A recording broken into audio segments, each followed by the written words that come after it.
Hello दोस्तों, तो अभी तक हमने जो भी मैथ के जो भी सारे क्वेश्चन किए और उनसे जुड़े हुए जो भी आपके डाउट थे उनको तो हमने क्लियर कर लिया।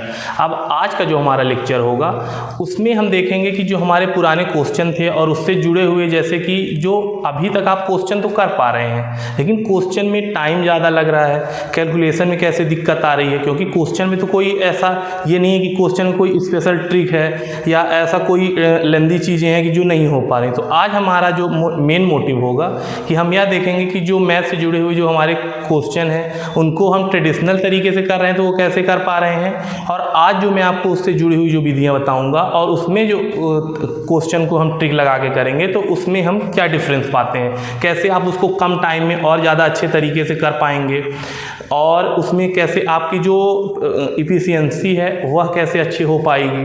ठीक, अब क्वेश्चन जो भी जैसे आपके एग्जाम में जो भी क्वेश्चन आएंगे तो क्वेश्चन तो उनका जो लेवल रहता है, तो लेवल ये होता है कि अगर हमको ये होता है ना कि एक माइंड में कि अगर हमको टाइम दे दिया जाए तो टाइम के साथ तो निश्चित रूप से हम क्वेश्चन को कर लेंगे, लेकिन मेन जो हमारा उद्देश्य होता है या मेन जो वहाँ पे क्या क्वेरी होती है या होती है कि टाइम ही तो कि टाइम हमको एक निश्चित रूप से टाइम मिला हुआ है, तो उस निश्चित टाइम में हम कैसे उस क्वेश्चन को सॉल्व कर पाएंगे और दूसरों से हम कैसे बेहतर कर सकते हैं, उसके लिए आज हम आपको दिखाएंगे कि अपने इतिहास में और भारत की जो हमारी पुरानी ज्ञान परंपरा है उसमें किस तरह से बताया गया है कि कई ऐसी विधियां हैं और उनका जो संकलन है वो कैसे किया गया है, किस नाम से उसको जाना जाता है, उसके बारे में मैं थोड़ा सा आपको पहले अपने इतिहास में ले चलूँगा। फिर उसके बाद अपन आएंगे और मैथ से जुड़े हुए जो भी क्वेश्चन होंगे उनको अपन सॉल्व करेंगे। ठीक, तो सबसे पहले जैसे मेंटल मैथ जिसको कहते हैं, मेंटल मैथ और या वैदिक गणित, और इसका जो वैदिक गणित से मतलब ये है कि हमारे जो वैदिक ग्रंथ हैं वैदिक ऐतिहासिक उनसे लिया गया है, तो इसको वैदिक गणित नाम से जाना जाता है। इसकी अब आपके मन में ये आ रहा होगा कि ये वैदिक गणित कहाँ से आया, किसने इसकी, तो इसमें गणित के वैदिक गणित का जो एक संकलन प्राप्त हुआ या मुख्यतः अथर्ववेद का जो परिशिष्ट था उसमें देखने को मिलता है, लेकिन इसका सारबद्ध तरीके से इसको जो कहना चाहिए कि एक बुक के रूप में जो पब्लिश किया उसका करने का श्रेय जाता है हमारे जो स्वामी भारती कृष्ण तीर्थ जी हैं। ठीक, 1884 में इनका जन्म होता है और आपको बताऊंगा कि इन्होंने 7 सब्जेक्ट से इन्होंने मास्टर्स किया, और जब यह स्वतंत्रता संग्राम में जुड़े हुए थे तो उसी टाइम एक ऐसा टाइम आता है कि ये अरविंद जी के साथ जेल में थे और लगभग 7 साल इन्होंने जेल में बिताया। तो उस टाइम इन्होंने क्या किया कि अथर्ववेद से जो जुड़े हुए कई ऐसे जो गणित की हमारी विधियाँ थीं मैथ की ट्रिक, उसको उन्होंने संकलित करना चालू किया और उसी को उन्होंने एक नया ग्रंथ के रूप में वैदिक गणित नाम से प्रकाशित किया। और इसी क्षेत्र में जैसे देखेंगे कि रामानुजम जी का नाम भी काफ़ी ज़्यादा फेमस होता है, उनके द्वारा भी दी गई जो मैथ की थ्योरम थी उनको भी काफ़ी हद तक अपन देखते हैं। तो आज मैं आपको बताऊंगा कि वैदिक गणित के द्वारा और जो सामान्य हमारी जो नॉर्मल मैथ है उसमें दोनों में क्या डिफरेंस है, उससे हम कैसे मैथ को कर सकते हैं और किस प्रकार से हम उस मैथ के द्वारा जो किए गए क्वेश्चन हैं और जो हम वैदिक गणित के द्वारा जो क्वेश्चन करते हैं दोनों में क्या डिफरेंस है, दोनों से किस प्रकार दोनों में टाइमिंग में क्या अंतर आता है और कितना फास्ट तरीके से हम उसको कर सकते हैं, कितना इजी है, इन सारी चीज़ों को लेके हम आपको आज मैथ के और वैदिक गणित के डिफरेंस से बताते हैं। ठीक, तो सबसे पहले जैसे मैं आपको बताता हूँ कि इधर साइड अपन करेंगे क्या, वैदिक गणित। वैदिक गणित की विधि के द्वारा कौन कौन से क्वेश्चन हम कैसे सॉल्व कर सकते हैं, क्या उसकी, और ये हमारी क्या होगी जो पुरानी मैथ अभी हम लोग इसके पहले तक सॉल्व कर रहे थे उससे हम कैसे कर सकते हैं, इन दोनों के बीच में हम डिफरेंस आज आपको बताएंगे।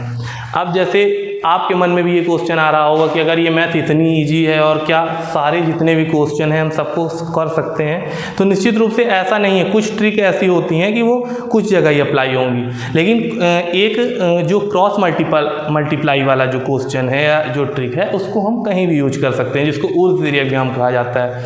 इसके जो आपको नाम भी मिलेंगे तो चूँकि संस्कृत वर्ड से लिए गए हैं, तो एकाधिकेन पूर्वेण, एक न्यूनेन पूर्वेण, द्वंद्व योग विधि और इस तरह के 16 सूत्र व 13 सूत्रों के द्वारा वैदिक गणित की रचना की गई। तो आइए सबसे पहले मैं आपको बताता हूँ कि जैसे एकाधिकेन पूर्वेण, एकाधिकेन, इससे आपको सुनने में क्या लग रहा है कि एकाधिकेन मतलब एक क्या करना है, प्लस करना है। जैसे उसके लिए एक आपको क्या होनी चाहिए, टर्म्स एंड कंडीशन, उसमें क्या है कि उसके यूनिट डिजिट में 5 होना चाहिए।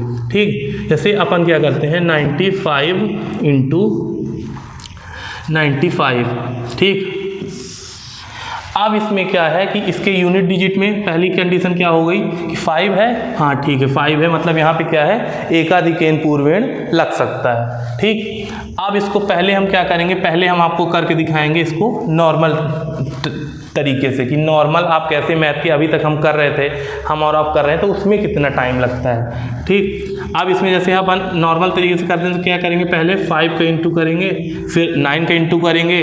ठीक, 5 5 जा 5 2, फिर उसके बाद 5 9 जा 45 और 2 ऐड हो गया तो ये कितना हो गया 47। ठीक, अब उसके बाद क्या होगा, इसमें हम फिर 9 का फिर से इसमें मल्टीप्लाई करेंगे तो ये 5 9 जा 5 और 5 9 जा 45 और इसमें अपने को यहाँ से इसकी 4 आ गया तो ये कितना हो गया 45 + 4 49। ठीक, अब इसको अपन ऐड करेंगे 5 7 + 5 कितना हो 2, ये 9 + 4 13 13 और 1 14 4 4 5, ये आ गया अपना आंसर। ठीक, इसके लिए क्या हुआ कि पहले अपन ऊपर वाले में किए, फिर इसका डबल टाइम्स मल्टीप्लाई करेंगे, फिर उसको ऐड करेंगे। अब इसको हम देखेंगे कि वैदिक गणित के द्वारा हम इसको कैसे सॉल्व कर सकते हैं कम टाइम में और कितना ईजी तरीके से हम इसको करेंगे।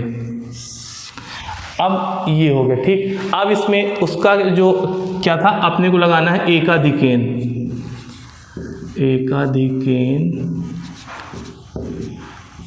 एकाधिकेन पूर्वेण। ठीक, अब इसमें क्या है कि यूनिट डिजिट में 5 है। ठीक, तो इसमें हम क्या करेंगे, सीधे यूनिट डिजिट का यूनिट डिजिट से मल्टीप्लाई, तो ये कितना हो गया 25। यहाँ पे अपन क्या कर दिए 25 हमने लिख दिया। अब उसके हम देखेंगे कि इस साइड क्या है, दोनों 9 9 है, दोनों आपको सेम दिख रहा है। ठीक है, इसमें क्या करना है, एकाधिकेन करना है, मतलब कि जो इसका सेकेंड डिजिट है उसमें हम क्या करेंगे कि 1 को ऐड कर देंगे। 9 + 1, 9 + 1 कितना हुआ 10, 9 × 10 10 × 9 तो कितना हो गया ये 9 0 25, ये हमारा आंसर आ गया। अब हम इसके द्वारा किए तो इसमें देखिए क्या हुआ, इसमें हमारे किस तरह से, इसमें क्या आंसर आ रहा, इसमें क्या आंसर आ रहा। ये जो हमने एरर की, ये मैं आपको बताना चाह रहा था कि इसमें एरर की संभावना कहाँ पे आ रही है। जैसे अपन यहाँ पे पहले मल्टीप्लाई किए तो ये वाला मल्टीप्लाई, अब चेक करिए 5 × 5 25। ठीक है, 2 आया। अब इसमें 5 9 जा 45। ठीक, अब ये 47 हो गया। अब यहाँ पे हम देखेंगे 9 5 जा 45। ठीक, ये हो गया कितना 5 हो गया। ठीक, अब उसमें हम 9 9 जा कितना किए 81 आना चाहिए, लेकिन यहाँ पे हम क्या किए, जैसे हमने क्या किया कि बार बार हम क्या कर रहे थे 9 5 जा का इंटू कर रहे थे, तो वही हमारे दिमाग में क्या हो गया कि 45 आ गया। और ये क्यों, इसके पीछे की वजह क्या है कि हमने इतनी लेंदी लेंदी और वही मल्टीप्लाई किया कि उसकी वजह से ये यहाँ पे हमसे गलती हो गई। अब इसको हम क्या करेंगे, जैसे ये 9 9 जा कितना हुआ 81 और फिर कितना इसमें 5 रिमाइंडर बचा तो 5 इसमें ऐड करेंगे तो 81 + 5 कितना हुआ 86। अब हम इसको देखिए फिर से सॉल्व करते हैं।